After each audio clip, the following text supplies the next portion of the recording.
Hello and welcome. This is Cloudie from the America server, and this is my NoShea series where I'm showing word bosses that can be fought without using Shea. Um, the run can take a few restarts, so I don't want to talk too much before getting into it. I will do some narrating during the fight and then just tell the rest afterwards, show gears and perks and whatever. So let's just get into it. Starting off, this is the team, but I will show them after the battle. So this is also my first time in a while playing from the computer. I'm kind of used to the tablet now, so this might be a bit harder, but there you go. Just queuing up some skills. Uh, Seria is on semi-auto.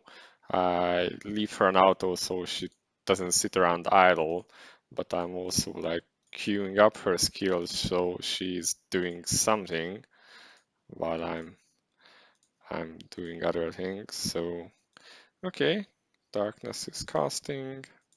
That's not bad, and we can just get ready for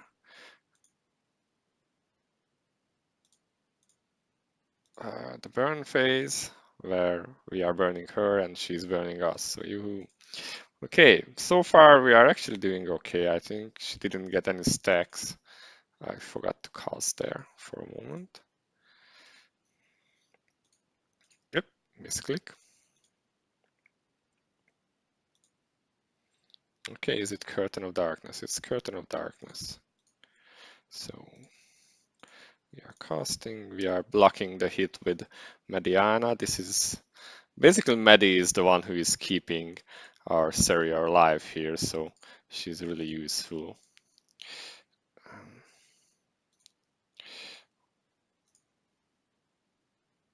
Okay, so burn phase is over, and we are under 2 minutes left now. At this point, Seria would die from the hit of this skill of when Mora is banished. So we are using Mediana's S3. God, so strange to be clicking things. But yeah, so essentially we are keeping Seria alive with Medi's S3, but also uh, use her S1 to block certain skills. Okay, invitation to Abyss again. So Maddie is up to protect Seria. Maddie is up again to protect everyone. That's a slight mistake because now we will not have the skill up too soon. Well, it's gonna be up. Okay. We have 1 minute left actually, which means the damage is ramping up. You can see Anne is taking a hell lot of damage. And our own damage is not really the best right now. Okay, invitation to Abyss. So again, need that saving S3 from Mediana. And we are getting, we're gonna get stunned. It's not good, but okay. So we're getting that one, which we are dispelling. And immediately we are going into that phase, and we are casting. Oh my god, I'm really bad at casting right now. So this is gonna be a 900 something run, which I'm taking. It's fair enough. Almost 1 trillion. With a slightly better play, you can actually break 1 trillion. It also beats RNG when Veronica, who is an auto caster buff, how well um, the other auto chars play. So I have gotten to like 1.07 trills, so like 100 builds more. It's a bit RNG for this, for the sake of this guide video. That should be fine. And you can see I'm ranked 34 on the server, so I think that's fine. Okay, now I have promised to show some gears and talents. Mediana, she is a 3-star UV with her S1. Um, UT, Unique Treasure. She's carrying a Feather of Sacrifice, and she is built attack heavy, almost to the point that she's overtaking Seria. Almost, not quite, but yeah. Basically, she's wearing gears that are buffing her attack. Her skills are also tailored towards giving um, more attack, again more attack. This just P damage, but it doesn't really help because this is also my Valkazar. I could tailor her more to be good, but yeah. So this is Mediana. Next we have May. May is here mainly for stacking her S1 and heals. She is wearing a 4-star crown, which gives a hell lot of attack, and she's wearing her UT1, which means she gives some defense, magic defense to the team.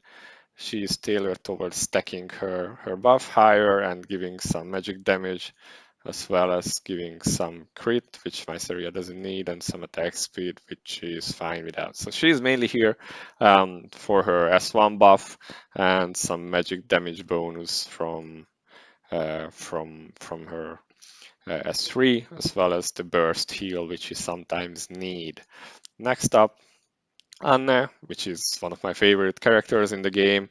She is wearing a 2-star whip and her S3 unique treasure and some M defense gear so she doesn't die. Her speed is a bit low. I would like to have a few hundred more because that would make keeping up her S2 overcharge or her buff with S2 overcharge easier.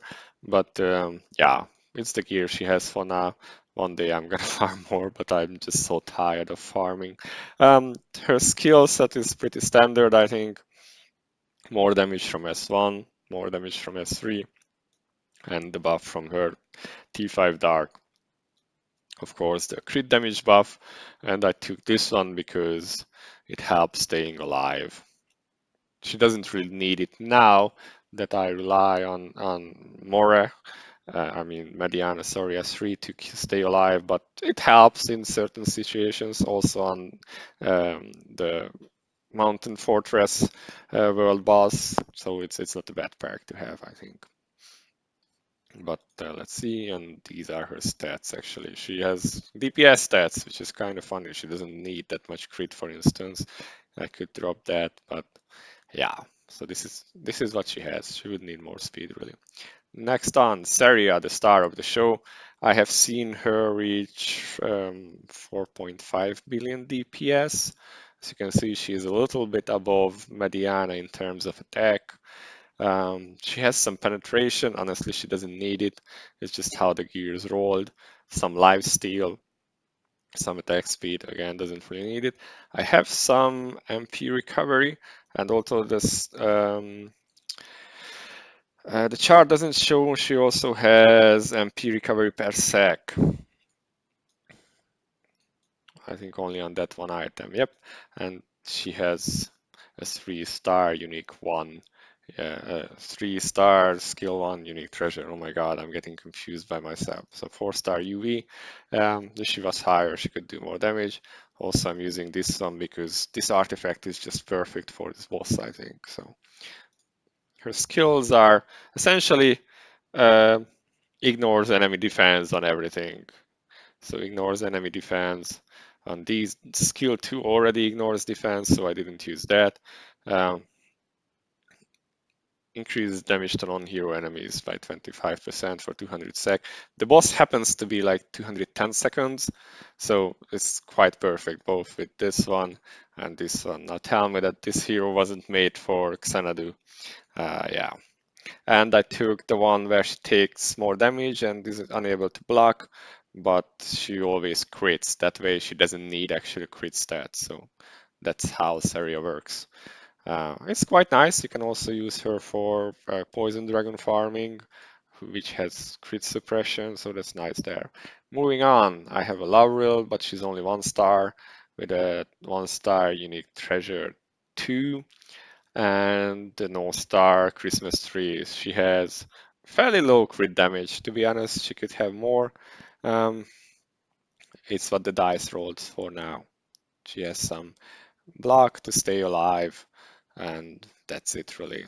Nothing outstanding. Her skills are tailored around on this chart to deal more magic damage, to increase attack, and again to give some depth penetration to the ally with the souling. Not exactly needed. It doesn't affect Seria that much in this case, just by some also giving more attack. So I think this is a pretty standard build for Lavriel, and she's just here to buff Seria even more. Then we have Krisha, which I almost always confuse with Chiria, who is a member in my guild right now. Um, Fairly standard attack build. She mainly focuses on dealing damage with her S1 and providing damage bonuses with her S2. Sadly, she isn't quite optimal on auto, but she works. Again, too much crit because that's just how the items were rolled. Would be nice with more crit damage. That's pretty low, but yeah, it's just what we have for now. Next on, we have Veronica. Obviously, she is here for her S2 buff. She is wearing the unique treasure, which extends the duration, so hopefully it overlaps more with the burn phases. She also has this artifact, which increases the attack of all allies. So she's here as a buffer. Her stats are kind of weak, and she doesn't do too much damage on her own. I don't even remember. Yeah, I think she scales more with attack actually than she does with crit damage because of her stacking buff. But essentially, she is here as a buffer, so I don't really care for her own damage. She gives a lot of attack from her S2, and yeah, this is to reduce her cooldown so she can cast more often. Fairly standard, I think. And finally, Mora. Mora is the chosen tank because she helps survive a bit with her S2 and because she reduces healing on her target, which I am also um, supplement with the Solar Stone, and also Seria reduces the healing, as this is one of the mechanics of the boss that you need to stop her from healing, otherwise she gains a stacking damage reduction buff. So you need to have her at 100% heal reduction when you start the burn phases after every 3 skill uses. Otherwise, she will get that damage reduction, and that will be obviously bad for you. Mora, well, is essentially just there to provide some buffs, both in magic damage done, which is through this skill, her stacking Hellfire buff to provide the usual experienced fighter and some health to the team. Nothing really fancy about her. She could be made into a better tank, but that's just what she needs to do in this case, so I'm leaving her on this. Okay, this is essentially the team. As you can see, you can essentially break 1 trillion with this. I'll show the achievement for this. Almost picked the wrong one. There you go. So this is my max damage right now. So this was it for this episode of #NoShea. Next week we have Mountain Fortress again, or is it Fraterranus? I forgot. Maybe Mountain Fortress. I'm not sure. Well, I will see you at the next video anyway. If you feel like it, please feel free to comment or raise any questions you have. And also, of course, to like or even subscribe. See you at the next video. Bye bye.